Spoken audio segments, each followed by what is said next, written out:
Good morning সবাইকে। তো এটা হলো নন্দীগ্রামে বাসুলি মাতার মন্দিরের কাছে এখন আছি আমরা। তো সেদিন ছিল মকর সংক্রান্তি, আর মকর সংক্রান্তি মানে তো সবাই নদীতে স্নান করা, ঠাকুরকে পুজো দেওয়া। আর দেখো আমরা অনেক ভোরেই গিয়েছিলাম, তো কুয়াশার মধ্যে এতটাও মন্দিরকে দেখা যায়নি। এখন নদী পাড়ের মা যাচ্ছি। তো দেখো নদীতে কিছুই দেখতে পাচ্ছ কি? আমি তো কিছুই দেখতে পাচ্ছি না, মানে এতটাই কুয়াশা। কিন্তু এত লোক হয়েছে এত কম, মানে কম টাইমের মধ্যে, মানে 7:30 8টার মধ্যে। দেখো নদীতে নৌকো চলছে, আমি বুঝতে পারছি না ওটা নদী না না আকাশটা ঝুলে পড়বে, যেন এমন কুয়াশা লেগেছে সেদিন।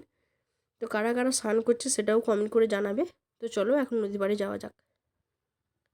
তো এখানে একটা ভালোই মানে ব্যবস্থা করেছে, যেন পাটা ফেলে দিয়েছে ওই এতে স্নান করবে বলে, নদীতে স্নান করবে বলে। দেখো আর এই মেলায় বিখ্যাত হচ্ছে এই কলা।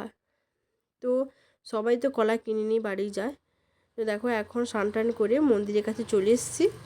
তো দেখো এখন মন্দিরে উঠার পারলাম, মন্দিরে কত সুন্দর দেখো। আর এখন হালকা হালকা রোদ বেরিয়েছে, আর লোকের জমজমাটও বেশি ভালো আছে। কিন্তু মন্দিরে এতটা লোক নেই, আমরা ফাঁকাতেই পুজো দিয়েছি। এখন মন্দিরে উঠে যাক। তো আস্তে আস্তে আমরা মন্দিরে উঠে গেছি।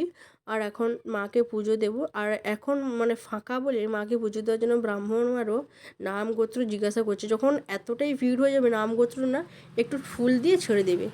এই জন্য আমরা তাড়াতাড়ি এসে, আর মাকে দেখো কত সুন্দর সাজিয়েছে, যেন প্রাণ ভরে যায় মাকে দেখলে। আমার কাছে যেটা চায় সেটা পেয়ে যায়।